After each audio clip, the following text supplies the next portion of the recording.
Development matters, development matters. If for you, if for me, development matters, development matters. Gotta try to make a change. Hello and welcome to Development Matters. On the program today, we support compulsory national youth service.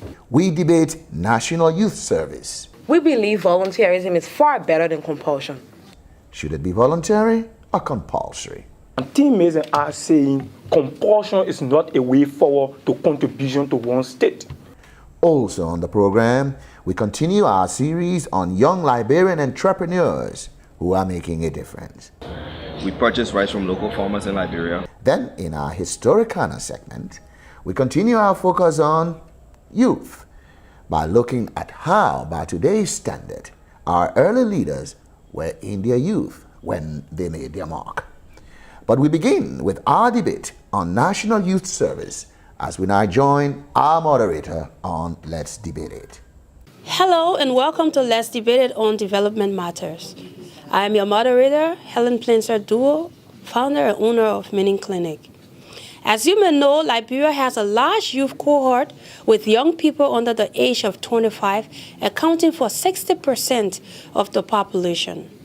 The question thus is, how do we as a nation harness the talents and abilities of young people and ensure they are empowered to contribute to the development of Liberia? To help us answer that question, we will today debate the motion, Compulsory National Youth Service, a tool for youth empowerment and development. We have a group of young and dynamic Liberians with us today. For the affirmative, we have Yuben Wisito, Nathan Willie, and Fedela Shabani, university students and high school students. For the negative, we have Bula Nimli, John Sengbe, and Geraldine Smith. They too are all university students. So, once again, our motion today is Compulsory National Youth Service, a tool for youth empowerment and development. We will now join Yuben Wisito to make the opening argument for the affirmative. Resolved. Compulsory National Youth Service, a tool for youth empowerment and development. We support compulsory national youth service because if there is an enforced law that mandates young people to give back to their country, then every young person will be conscious of that and know that something bigger is required of them in society. We get to be part of something bigger than ourselves. We have an obligation to our country, a duty to give back, which reminds me of the words of John F. Kennedy, former president of the United States, who said, and I quote, "Ask not what your country can do for you, but ask what you can do for your country." Our country has given us so much more: peace, stability, freedom, education. And the least we could do for our country is to give back. Which, of course, Compulsory National Youth Service creates a platform for us to do just that. We become givers instead of just takers. Which leads me to my next point, why we support Compulsory National Youth Service. Audience, it benefits us in a form of experience. For instance, if I want to be a journalist, and then upon graduation, if there is a law that mandates me to give back to my country and then I go to work for a radio station, by the time I graduate from college or get a degree in journalism, I will already know the ins and outs of the press. I will know how the press works. By then, it makes my work more effective. Thirdly, it makes us productive citizens. So we do not just sit home as young people and do nothing, but we give back to our nation. We give back to our country. We give back to the society. We do things for our country. We become givers and not just takers. So we don't take from our country and don't give back to our country. With these salient points, co-debaters, beloved audience, Madam Moderator, I submit. Thank you, Yuben. Let's now hear from the negative as we join Bila Nimlen for the opening argument. Resolved. Compulsory National Youth Service, a tool for youth empowerment and development. Ladies and gentlemen, listening audience, my teammates and I have come to strongly oppose this proposition for 3 main reasons. 1, we believe volunteerism is far better than compulsion. In the X and Y theory of management, it is stated that a person that is forced to do a piece of job requires more incentive, but a person that is willing and able to do a piece of job requires less incentives. So let's do the math. Why compel someone that might not do a piece of job well and not give the opportunity to a person that might do it well? So we're saying volunteerism is far better than compulsion, for volunteerism has yielded more results in and around the world than compulsion ever will. As Liberians and as young people, giving back is a key to build Liberia up, but that should be done voluntarily rather than compulsory. Secondly, where do we get the money for a compulsory national youth service? Our president in his nation address speech said he inherited a bankrupt government. In Ghana, 113 to 115 million US dollars is used annually for compulsory national youth service. With competing priorities in Liberia such as education, road connectivity, health, infrastructure, do you think that we can spend that much money on compulsory national youth service? Don't you think we should build more schools to equip more students upon graduation that they can be better and productive citizens? What if we die for lack of good health care? Then who can give back to Liberia? Thirdly and lastly, a compulsory national youth service is just another avenue for corruption. So who manages this compulsory national youth service? Is it the Ministry of Education or the Ministry of Youth and Sports? Who do we hold responsible or accountable for funds allocated for a compulsory national youth service? Ladies and gentlemen, in Kenya, it was reported by Dorothy Tayuni that 20 billion shillings were lost in this compulsory national youth service, which my opponents now are routing for. So, in the history of Liberia and the history of corruption that we have, do you think we can trust any sector to manage this amount of money that we supposedly do not even have? What Liberia is right now, we need to give back, but that should be done voluntarily. Thank you. Okay, thank you, Bilal. Now for the reporters. And we begin with the affirmative as we join Nathan Billy. The opposing team today in supporting the argument against this motion had a catalog of 4 cardinal points that they made an argument on. The first thing they said volunteerism should be the way and not a compulsory national youth service. It will interest us to know that in Liberia, we already have a voluntary national youth service. And how many people, young people are engaging in this particular voluntary national youth service? Out of 60% population according to Legis, we only have about 12% of the 60% of young people participating in the voluntary national youth service. This is why we are proposing that we have a compulsory national youth service, because it will be a systematic process that will have young people getting involved. They also talked about budgetary constraints. Now, budgetary constraints should not be reasons why we should not have this very proactive compulsory national youth service. First, we need to have what we call a political will to do so. Once we have the political will to do so, we can definitely find a way of having the money. They also talk about the government prioritizing priorities, and they mention building schools, roads, etc. My team and I, we're not saying building road or building hospital are bad things, no, but we're asking the question, who will manage the hospital or sustain the roads? Will it not be the very same young people? Obviously, it will be the very same young people. Why not include them into a systematic compulsory national youth service that will have them build by putting them in life skills training, by preparing them for managing the roads? They also talk about corruption and bureaucracy being a reason not to have a compulsory national youth service. Bureaucracy at times can be bad, but is bureaucracy really a bad thing? No. Therefore, we should have a compulsory national youth service because it will include everyone. Thank you very much. Thank you very much, Nathan. And let's now join John Singwe for the negative.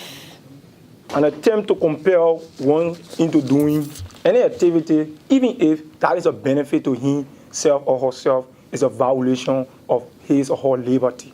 On this note, my teammates and I are saying compulsion is not a way forward to contribution to one state. We believe that men in history who have given back willingly to their country rather than they being compelled. Our president said in his State of the Nation address that our country education system is a mess. Why don't we face this mess rather than invest into another new whole service? We believe that we can go back to the education sector and invest. We believe that we can create the extractive incentives such as recreation, job training programs like movies, art, that will identify the excellence in our students rather than compelling them to go to run in service. Because we believe that if they are compelled, they will not do this thing willingly. We believe that if they are compelled, they will not put that all into it. But if the willingness comes to the table to contribute, they will do more than when they are compelled. Secondly, this issue of national youth service has been tried in several countries. And the issue why it has failed is because government has been depending on private sector to run this program. Our government must be responsible enough because a lot of private institutions on several occasions have invested huge amount of money into programs in Liberia that have failed. An example was a program that was run at the Ministry of Education that later led to a protest that students did not receive their money for which they work. Because of this, we are saying students must not be compelled. Because if you use volunteerism as a tool for having this work being done, there will be lesser money spent and rather comparing them. Because, like my presenter said, the X and Y theory, you use lesser incentive on people voluntarily coming to do something and rather comparing them. We don't want to have a situation where young people will be protesting. We don't want to have a new bureaucracy in our country. We want to curtail corruption as a country. So let us put an end to this compulsory national youth service and consolidate young people to volunteer and give back to society. On this note, I would like to conclude. Thank you. Thank you, John, for that rebuttal. We will now take a couple of questions from the audience. My question goes to the affirmative team. Don't you think that comparing youth to partake in national program contradicts the very meaning of Liberia? As we all can recall, Liberia derived from Latin word labor, meaning liberty, and liberty is being defined as having free will against authority. Thanks. Compulsion is not a bad thing. Once it does not harm a person, it's not bad. So for instance, you are compelled to go to school, but does it harm you? No, it doesn't. It doesn't do anything bad to you. It benefits you. So you have to go to school. You are compelled to go to school, which is why we don't think compulsory national youth service is a bad thing. You were saying that nowadays, students are compelled to go to school, right? Most of the students nowadays, when you compel them to go to school, they are not learning anything. It is better for you to ask that child to decide which area you would like to participate in, whether you want to go to trade school, because everybody cannot learn. I want to throw a question to the audience. If you ask a 3-year-old child, do you want to go to grade school or do you want to do trade? Is that child going to answer you? No way. So this is what happens. You are compelled to go to school and it benefits you. Those are the people that come out of school and don't learn anything is because they don't want to learn. It's not because they are being compelled to go to school. The idea of choosing between trade school and seeking higher education is when you come out of high school. That's when you get to decide that. This system of compulsory national youth service was tried in Eritrea. And a lot of young people got fed up with this system and decided to cross from their country as immigrants in another country.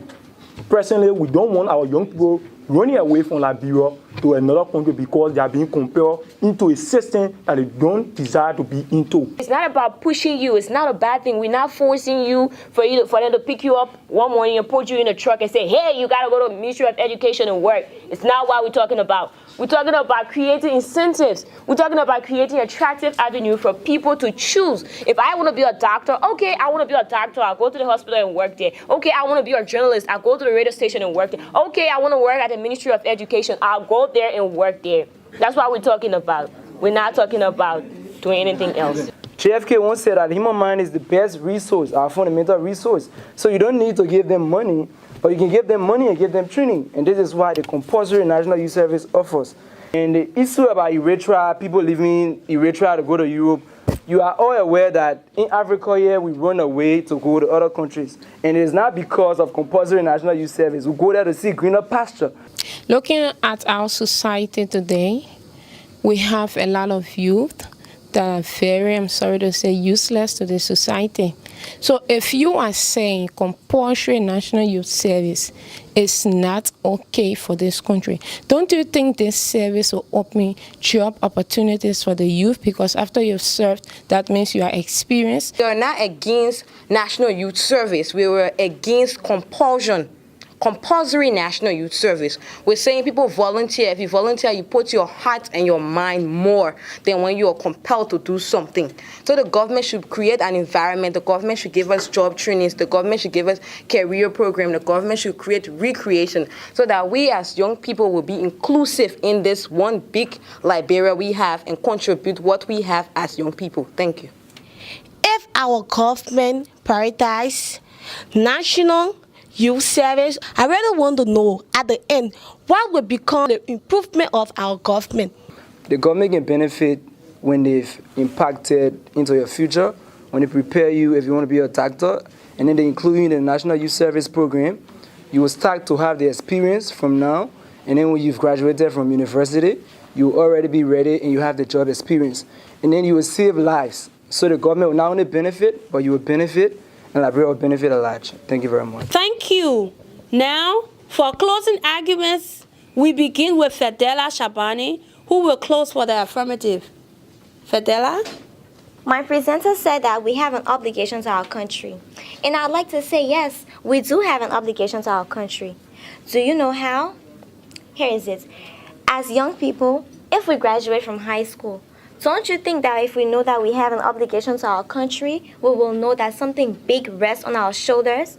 Once we feel responsible, we will know very well that the future of this country rests on our shoulders. We will know that we have a part to play, not just a part, but a crucial part to play in the betterment of Liberia. Now, we all say that the young people are the future of Liberia. But then the opponent said that we should not prioritize compulsory national youth service. I'd like to say this. If we do not prioritize national youth service, tell me how will we train these young people that we want to take over the country? You are saying that we should prioritize healthcare and education. We do not disagree that we should prioritize these things. But if you improve the educational sector, if you improve the health sector, who will run it? The same people that you have not yet trained?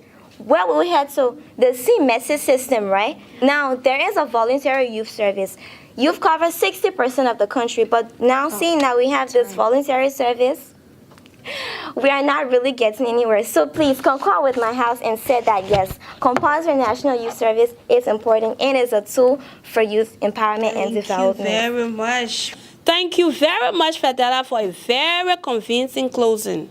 It is now for the negative to close, and we join Gabriel Smith. We today recommend to you volunteerism. And we all know as human beings that every human is a free moral agent whose action must derive from self-persuasion and conviction. And that is why one public speaker said, and I quote, "You give but a little when you are asked, but when you give yourself, you give your all." And that is why we say that volunteerism is the best way. Thank you.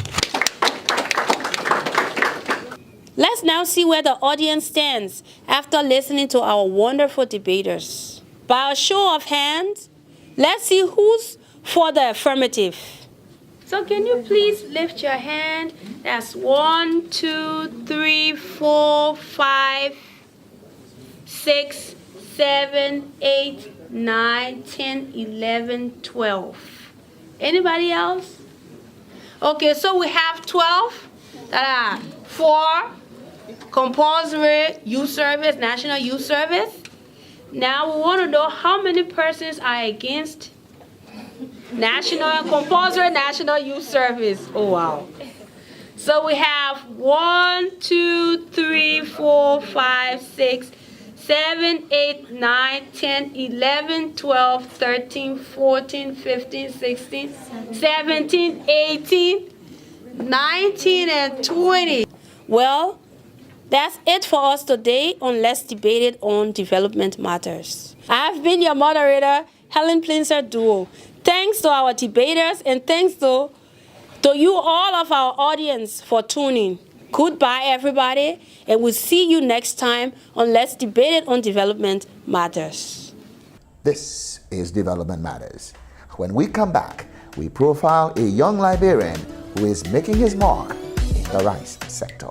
If for you, if for me, development matter, development matter. Gotta try to make a change. We need roads, food security. Liberia needs electricity.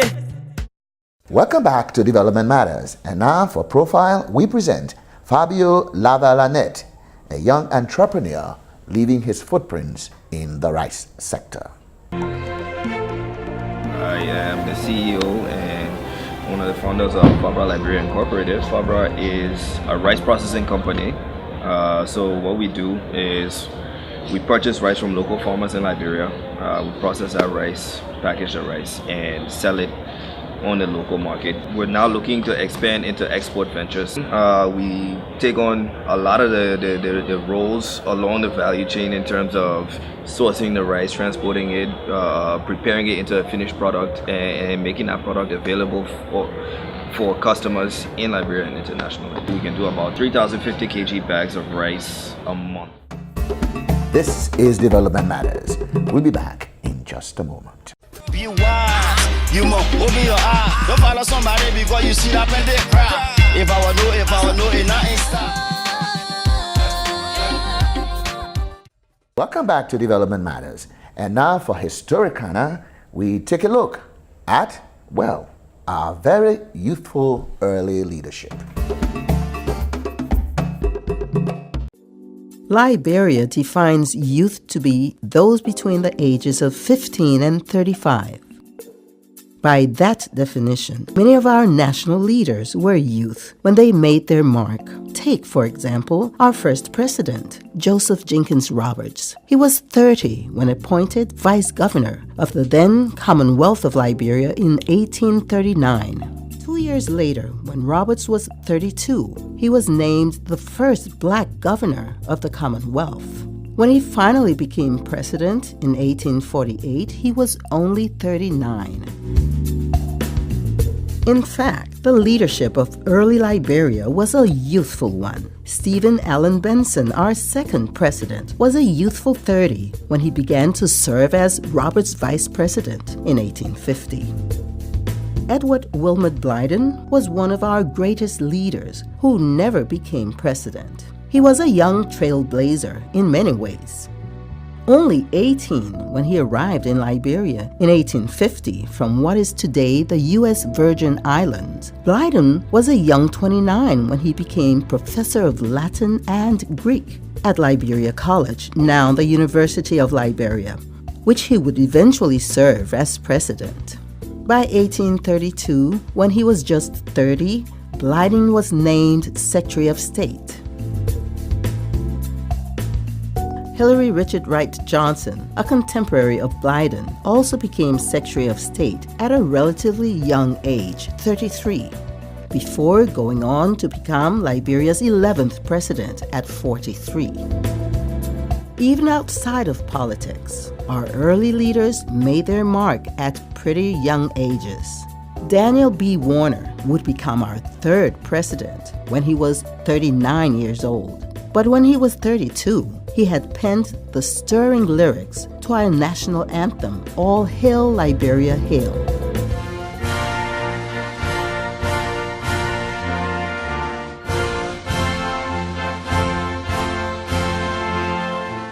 Edwin Barclay, another of our presidents, also made a name for himself at a tender age when he wrote our other great national song. Barclay was only 19 when he wrote The Lone Star Forever.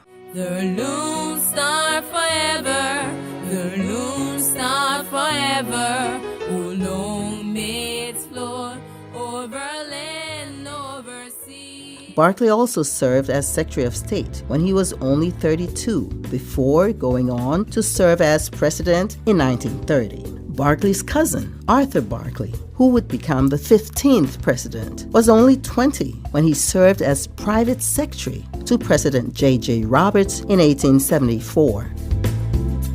Our 19th president, William V.S. Tubman, was all but 28 when he became the youngest person at the time to serve as a senator representing the people of Maryland County. When Tubman was a mere 34, he resigned his Senate seat to defend Liberia before the League of Nations when the country's sovereignty was threatened as a result of the Fernando Po crisis. Liberia's youthful leadership does not include only those Liberians who came from or can trace their roots to the U.S. and the Caribbean. Sao Bosa was only 16 when he began the statecraft that would see him lead the largest state that preceded the modern Liberia state, the Kondo Confederacy, that covered much of what is today Bapolu, Bomi, Cape Mount, and Montserrado counties. The lesson that all of this should teach our Liberian youth of today: follow the steps of our early leaders who made their mark by creating a nation and giving us the legacy of the first African republic. Do the great things that will make Liberia better, and history will remember you kindly for that. This is Development Matters, and now we get a letter from the Diaspora. Dear Liberia and the Bassa-speaking people of Liberia, the counties of Grand Bassa, Rivers, Montserrado, and Margibi. My name is Zeogar Wilson. I'm the National President of the United Bassa Organizations in the Americas with the acronym of UNIBOA.